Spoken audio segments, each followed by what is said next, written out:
Ven y disfruta de una nueva predica de Fracking Man Online.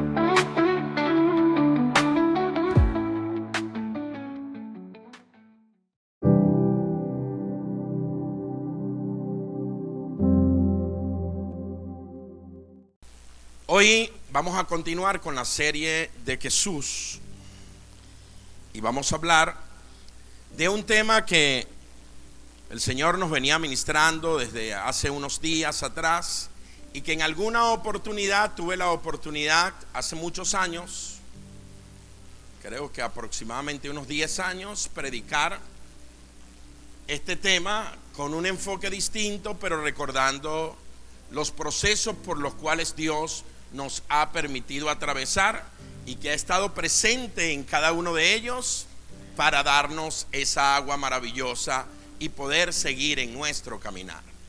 Y el título que le hemos planteado, y aspiro a haberlo logrado porque hoy me ministraba el Señor en la mañana y decía: es necesario que hables a mi pueblo de que hay desiertos donde yo los llevo. Entonces, quiero hoy que podamos escuchar el día de hoy por qué Dios nos lleva al desierto o para qué Dios nos lleva al desierto. Entonces es al desierto que Dios nos lleva. Y quiero, previo a leer la base bíblica donde vamos a tener el fundamento de esta prédica, narrar una historia que está en el Génesis y que en algún momento Dios ministró a mi vida. Estaba atravesando por un proceso fuerte en una ocasión donde estaba bajo la cobertura del pastor Pedro Peñuela allá en el Apostoleña. Estaba iniciando el ministerio y resulta ser que pasó una situación en una de las células que yo estaba liderando y resulta ser que trajo consigo una situación y el pastor me confrontó duramente, me comenzó a decir: bueno, me arrepiento de haberte colocado como líder. Esa palabra fue muy fuerte para mí. Estaba apenas como un año en el Señor y la verdad que me impactó demasiado a tal punto que me fui a llorar y dije: bueno, wow, Dios, o sea, qué fuerte es esto. Y quizás yo no decía el error que cometí, no daba lugar para que él me confrontara de esa manera, pero no entendía. Y tenía un amigo que ya partió con el Señor, Ademar Gómez, que andábamos para arriba y para abajo él y yo. Es decir, él conocía los momentos difíciles de mi vida y en algún momento yo conocía los de él también. Nos dábamos aliento uno al otro. Y le dijo al final, después de estar llorando, le digo: Ademar, yo necesito que pases por mi casa porque quiero hablar contigo, yo necesito decirte algo. Ah, sí, Gustavo, yo paso por allá. Resulta ser que esperé una hora, hora y media, 2 horas, ya se hicieron como las 11 de la noche. Ya dije: Ademar no va a venir, y obviamente Ademar no vino. Pero no solamente no fue ese día, sino que al día siguiente tampoco fue, y ni siquiera se acordó que yo le había pedido que me ayudara y que me buscara para darme una palabra de aliento. Probablemente en esa circunstancia, estando nuevo en el Señor, eso me llevó a una tristeza profunda, a tal punto inclusive que había dicho que no iba a liderar más, que iba a entregar la célula, que que sencillamente iba a seguir yendo a la iglesia, pero que no iba a tener esa responsabilidad de liderar porque no estaba apto todavía para desarrollar un liderazgo. Y allí me quedé varios días en la casa y solamente Dios conocía lo que estaba sucediendo. Había dejado de ir a predicar a los lugares donde predicaba yo en el sector 3 de la Apostoleña. Y resulta ser que un hombre llegó un día a mi casa. Llegó a mi casa y sin conocerme me dijo: varón, Dios me envió a este lugar. Y yo me senté con él a escucharle. Comenzó a hablarme, a decirme que Dios tenía grandes propósitos conmigo, pero comienza a narrarme una historia. La historia que me narra es la historia de cuando Abraham echa a Agar y a Ismael de su casa. Y dice la Biblia que Abraham escuchó a Sara y le dijo: Sara, es necesario que o se queda ella o me quedo yo. Pero yo no quiero estar compartiendo esta casa y viendo a ese muchacho crecer al lado de mi hijo Isaac. Es necesario que tú la saques de acá. Y probablemente eso hubo, a lo mejor para especular, hubo en Abraham una contradicción interna, porque también era su hijo, pero determinado al fin, agarró y obedeció lo que le estaba diciendo Sara. Y resulta ser que la Biblia narra que agarró a Abraham, le dio un odre de agua a Agar y la echó al desierto. Cuando la echa al desierto, Agar se lleva a Ismael todavía de brazos y comienza a caminar con él y a darle agua. Probablemente era en el día, y comenzó a darle semas al niño y a darle sed, a tal punto que cuando ya vio que el odre estaba casi quedando sin agua, dijo: oh, ¿qué voy a hacer? Faltaba a lo mejor mucho trecho para llegar a un lugar donde podía encontrar agua. Estaba un sol ardiente, voy a especular aquí en este momento. Y resulta ser que lo que se le ocurrió a Agar en ese momento, registra la Biblia, que dijo: ya sé lo que voy a hacer. Yo voy a dejar a mi hijo debajo de un arbusto, porque yo no tengo la capacidad, no tengo la fortaleza de ver a mi hijo morir, porque no tiene agua. Y los que conocen, o todos probablemente, uno puede durar algunos días sin comer, 40, 50, 60, 70 días sin comer. Pero una persona no puede durar más de 3 días sin consumir agua, porque muere automáticamente. La Biblia no registra el tiempo que duró Agar para dejar a su hijo debajo de un arbusto.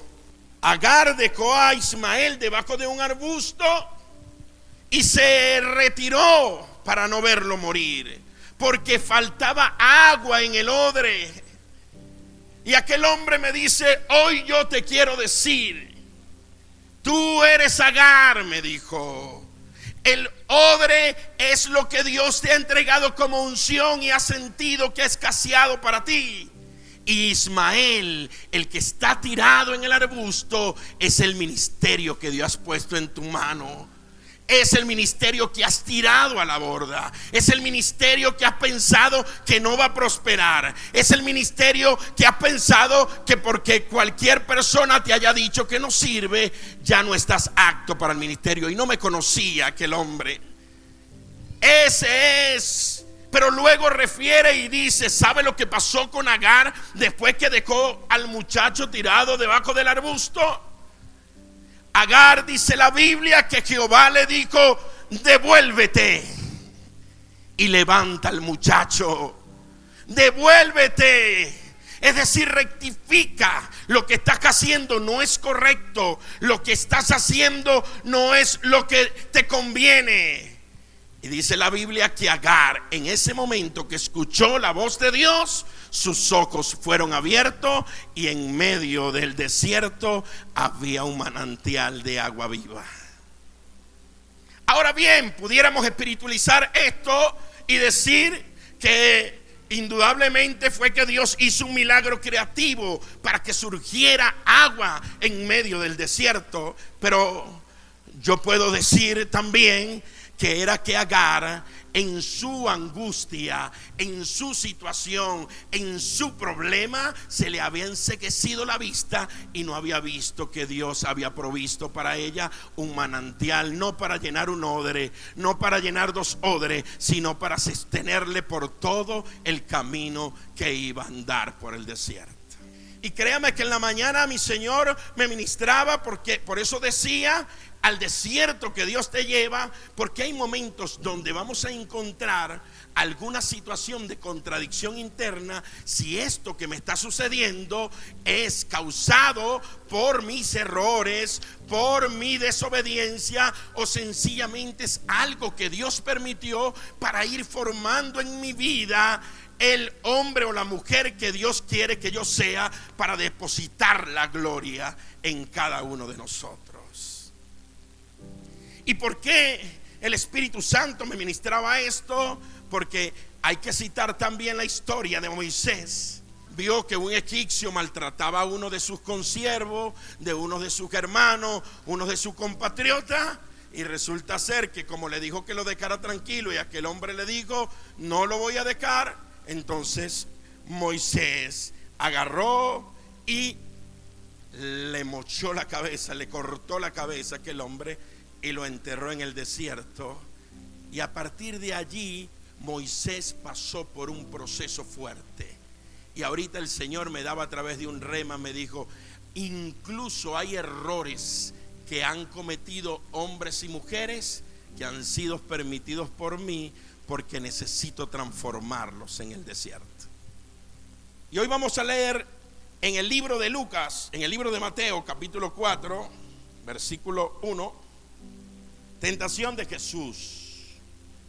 Luego el Espíritu llevó a Jesús al desierto para que el diablo lo sometiera a tentación. Después de ayunar 40 días y 40 noches, tuvo hambre. El tentador se le acercó y le propuso: si eres el Hijo de Dios, ordena a estas piedras que se conviertan en pan. Jesús le respondió: escrito está, no solo de pan vive el hombre, sino de toda palabra que sale de la boca de Dios. Luego el tentador lo llevó a la ciudad santa e hizo que se pusiera de pie sobre la parte más alta del templo y le dijo: si eres el Hijo de Dios, tírate abajo, porque escrito está, ordenará que sus ángeles te sostengan en sus manos para que no tropieces con piedra alguna. Y Jesús le respondió: también escrito está, no pongas a prueba al Señor tu Dios. Le contestó Jesús de nuevo, y nuevamente lo tentó el diablo, llevándolo a una montaña muy alta, y le mostró todos los reinos del mundo y su esplendor. Y le dijo: todo esto te daré si postrado ante mí me adoras. Y Jesús le respondió esta vez: vete, Satanás, porque escrito está, al Señor tu Dios adorarás y a Él solo servirás. Deuteronomio capítulo 8 versículo 2 narra la historia después que el pueblo de Israel salió de mano del faraón. Y yo quiero hoy que podamos de alguna manera internalizar las razones por las cuales nos lleva Dios al desierto. Y en Deuteronomio en 8 capítulo versículo 2 dice: y te llevé al desierto para que tengas hambre, para que pasara frío. Voy a parafrasear: porque yo necesito probarte, porque yo necesito saber qué hay en tu corazón. Es necesario, dice, que yo deba afligirte para saber lo que hay en tu corazón. Y yo quiero expresarte algo: no hay tierra prometida sin antes atravesar un desierto. No hay ministerio grandioso, no hay ministerio apoteósico, no hay ministerio con unción, con milagro, sin antes Dios pasarte por un desierto. Y es que esto sucedió para con el pueblo de Israel. Pero la cita bíblica que leímos es que previo al inicio del ministerio de nuestro Señor Jesucristo, Jesús fue llevado al desierto por el Espíritu Santo. Quiere decir que tiene un propósito el hecho de que usted y yo atravesemos por circunstancias difíciles para poder comenzar algo grandioso. Ese primer propósito de saber qué hay en tu corazón es porque el pueblo de Israel venía teniendo algunas condiciones que no eran las más adecuadas. Venía teniendo comodidades entre comillas, porque aun cuando era esclavo, aun cuando tenía que esforzarse bastante, no se tenía que preocupar por el tema de la comida y la bebida. Abro un paréntesis nada más. La historia relata de que después de la dispensación o tiempo o modo de producción feudalista pasa, o de esclavista pasa a un modo de producción feudalista. Estoy hablando de la historia. Después de ese modo esclavista pasa a feudalista, donde al esclavo yo no le llamaban esclavo, sino que le decían: ahora usted va a ser un hombre de la tierra, pues un agricultor, y te voy a alquilar este pedazo de tierra y ahí te entrego la tierra. Ajá, ¿y cómo voy a comer? Porque tú antes me dabas la comida. No sé, produce. ¿Sí me explico? Eso nos lo dan a nosotros en primaria. Después de ese modo de producción viene el amo de la tierra y le entrega al siervo un pedazo de tierra. El pueblo de Israel estaba acostumbrado a trabajar, sí, pero a tener la comida a la mano, José. Allí no tenían por qué preocuparse. Y por eso cuando comenzaron a caminar por el desierto, lo primero que hicieron fue: pero ¿dónde está la carne? Pero ¿dónde está lo que nos daban a nosotros allá en Egipto? Moisés, pero pareciera que tú nos sacaste de aquel lugar para pasar hambre, a comer un pan ahí que le llamas tú maná, a comer este pan que de paso, si yo lo guardo, se me convierte en gusano.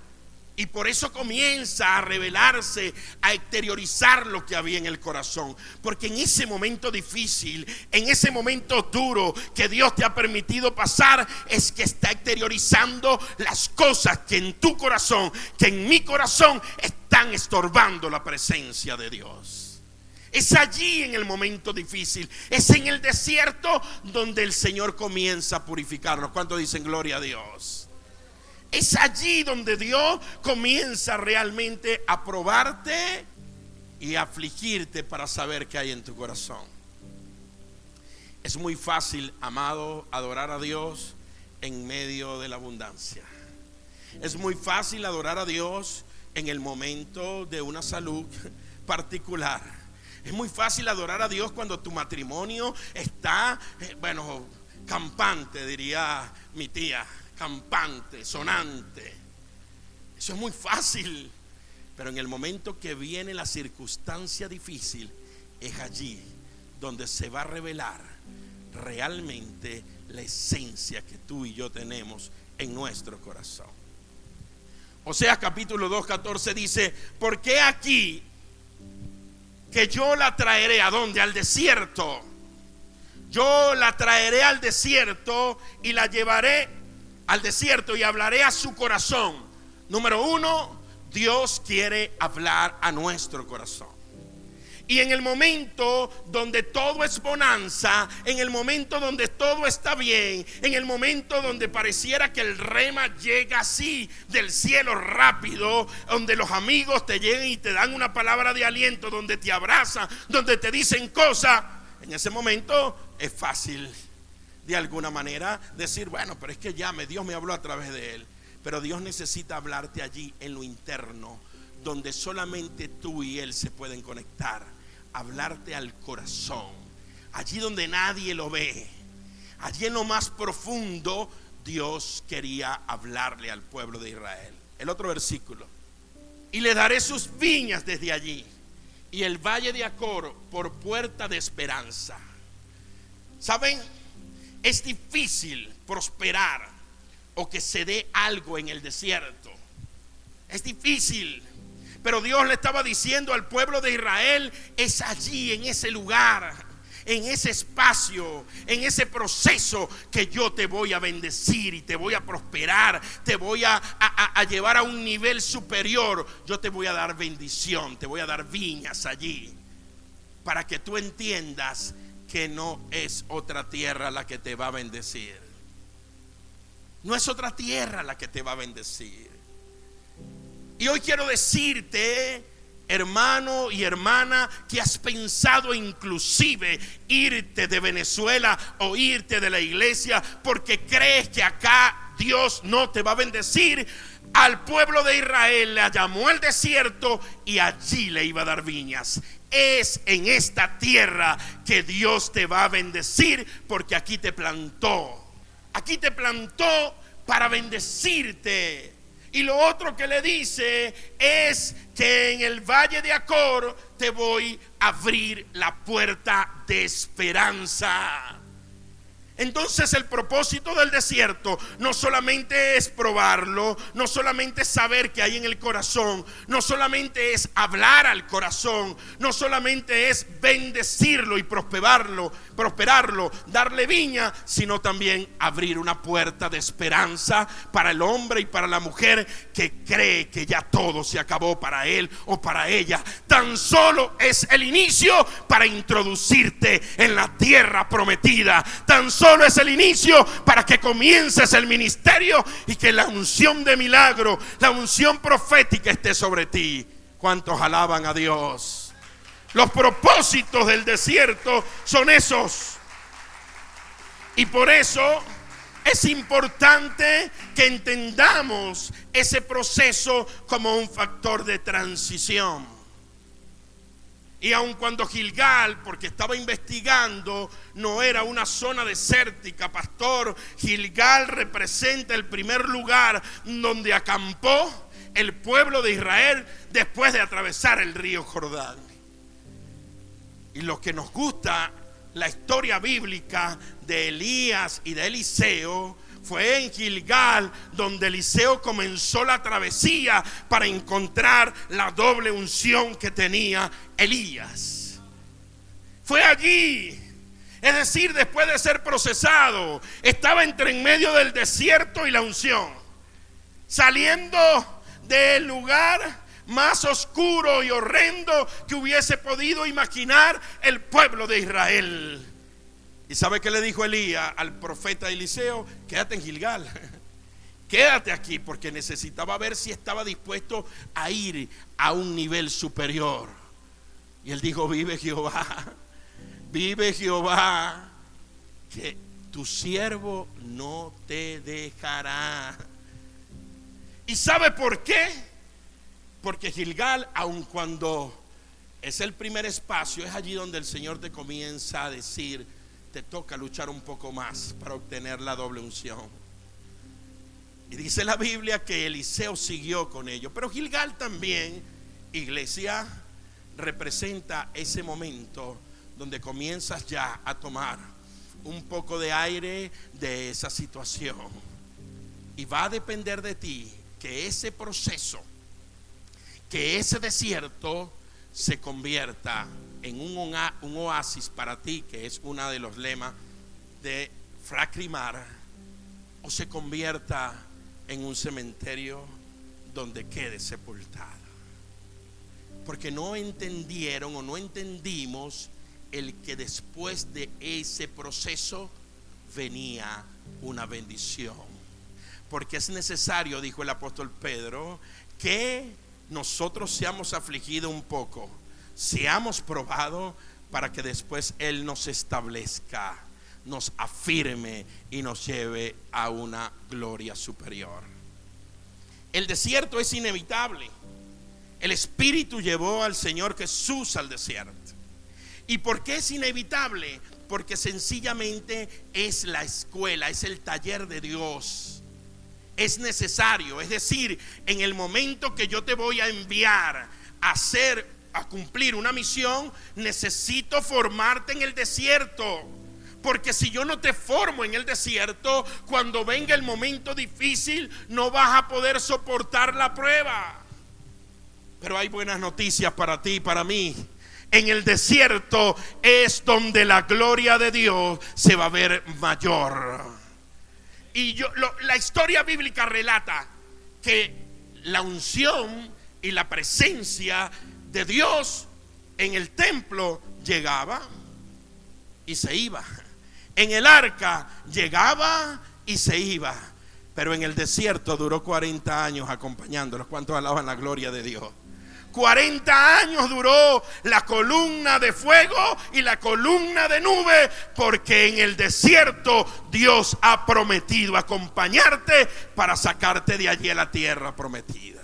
Cuando tuve la oportunidad de hablar de este tema, ¿por qué se venían de recibir látigo, pastor? El pueblo venía de recibir látigo, trabajo forzado. ¿Por qué no lo lleva de una vez a la tierra prometida? Yo decía, wow, pareciera contradictorio, porque si alguien viene de una situación así, lo primero que debería hacer o haber hecho en nuestra racionalidad humana es darle un poco de agua. Eso es lo primero que debía haber hecho. Es colocarle no un desierto, sino una cantidad de árboles para que ellos descansaran allí. Pero Dios le dice a Moisés, llévalos al desierto. ¿Qué tal? Llévalos al desierto, porque allí yo los voy a probar, yo los voy a afligir, yo los voy a formar. Pero lo cierto es que no todos salieron del desierto. En el desierto hay tentación, iglesia. Hay pruebas difíciles en el desierto. Es en el desierto donde usted y yo a veces tomamos las decisiones más equivocadas que pueda ocurrir. Por eso los especialistas en la conducta humana, los psicólogos, los orientadores de la conducta, advertimos a las personas que en el momento más difícil no estás capacitado para tomar una decisión. Porque la decisión que tomes, créeme, está comprobado científicamente, va a ser errada. Porque te vas a mover por la circunstancia, porque vas a pensar es con lo que está allí. El punto número 2 es que Satanás te va a atacar donde eres más vulnerable. Satanás nos va a atacar en el desierto donde somos más vulnerables. Lo primero que le dijo Satanás a Jesús es: bueno, tú vienes de 40 días y 40 noches sin comer, hermano. Mira esas piedras que están ahí. Esa piedra, agarra esa piedra y la conviertes en pan, pues, si tú eres el Dios, si tú tienes poderes sobrenaturales. ¿Usted cree que lo primero que se le vino a la mente no fue Jesús? Oye, voy a probar a este hombre para que vea que no solamente con pan, sino con pez, con pescado, con carne también puedo hacerlo. ¿O acaso no multiplicó los panes y los peces? Él es el creador de todo, ¿no? O sea, en la vulnerabilidad Satanás le atacó. Gloria a Dios por nuestro Señor Jesucristo, que le contestó: escrito está, no solo de pan vivirá el hombre. Es decir, lo que tú me puedas brindar en este momento como una salida inmediata no es lo que me conviene a mí. Ya tendré el momento que vendrán a lo mejor los discípulos, a lo mejor traerán pan, no sé, quiero especular en ese momento para yo comer y entregar este ayuno. Ahora, en esa vulnerabilidad Satanás te va a atacar. Allí hay tentación en el desierto. ¿Qué otra cosa le dijo? Bueno, si tú eres hijo de Dios, vamos hasta allá, cerquita, allá en el pináculo de la montaña. Colócate en la orillita, porque si te caes, total, los ángeles te van a tomar en sus brazos y tu pie no tropezará.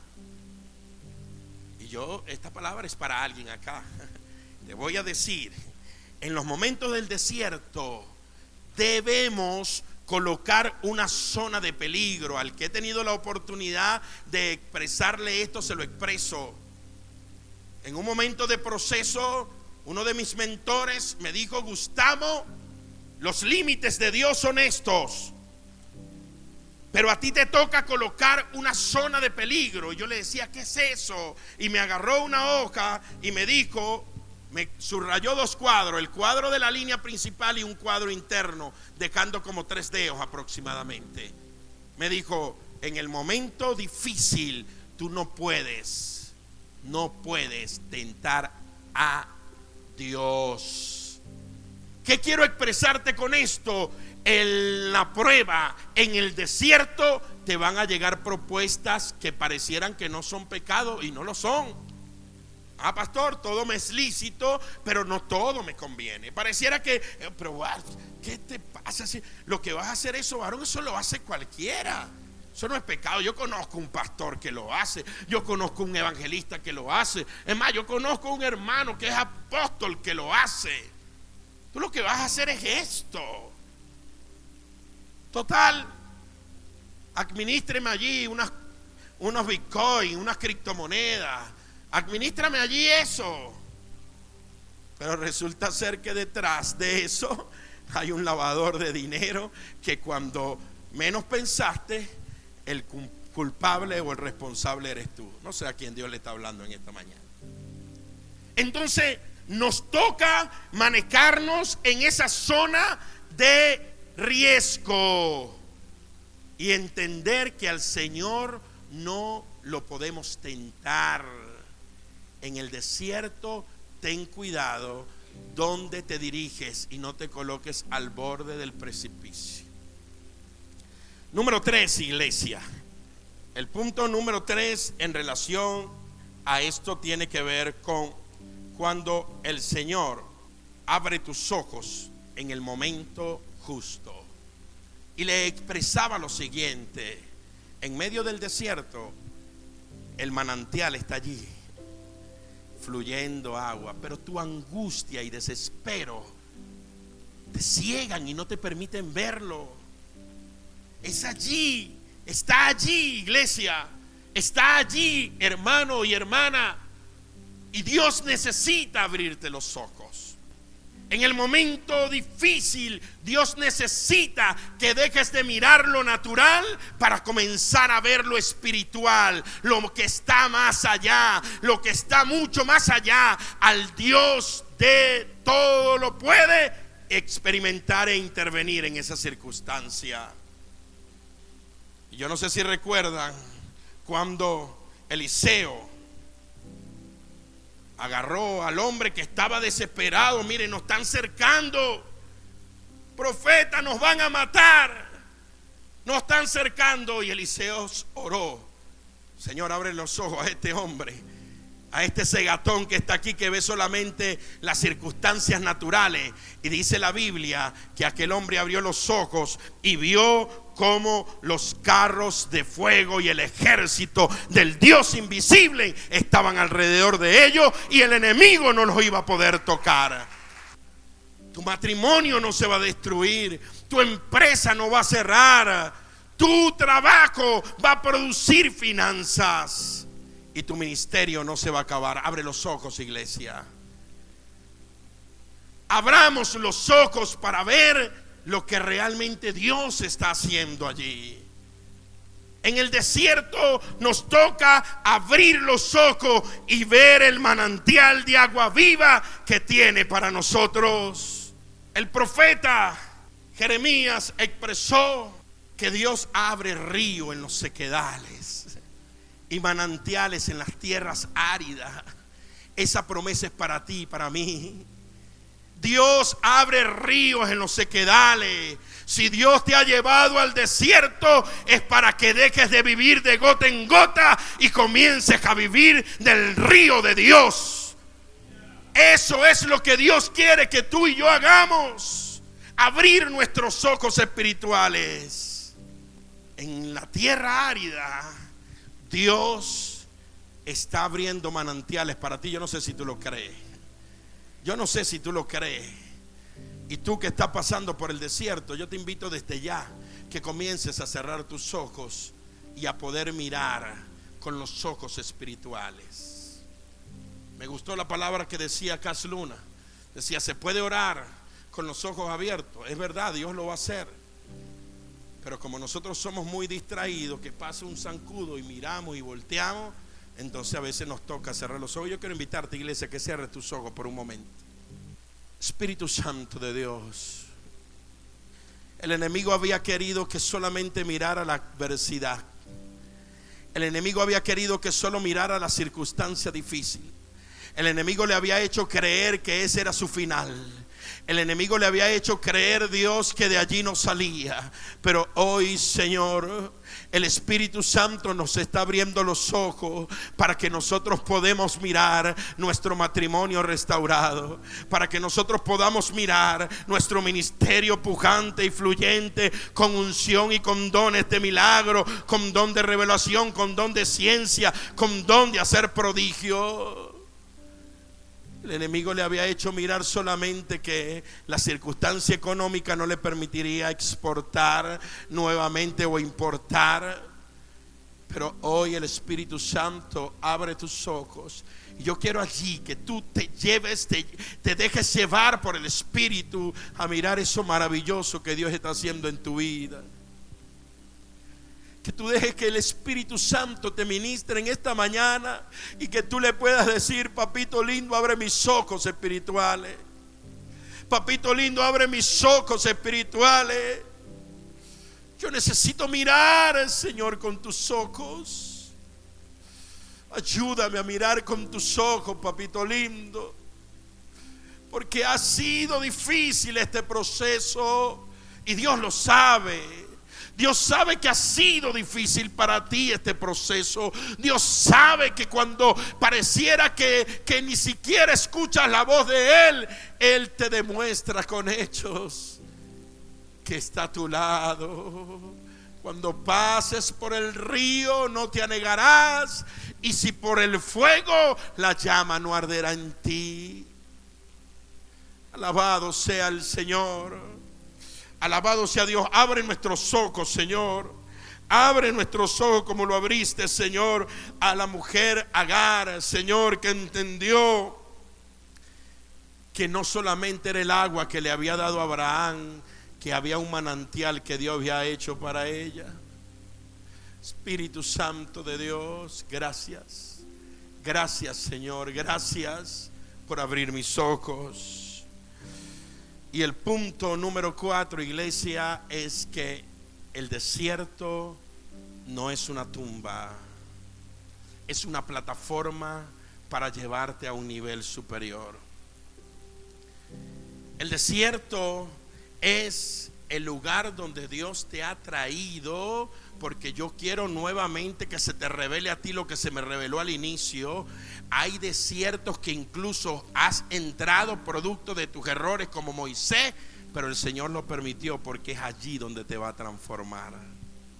Es allí donde te va a transformar. Pero hay desiertos que tú dices: pero yo no peco, pero yo no he hecho nada malo, pero yo me he mantenido diezmando, ofrendando, siendo generoso, dando siembra. En la iglesia, cada vez que piden algo, así yo no tenga, levanto la mano y yo lo doy. ¿Y por qué paso por esto? ¿Por qué?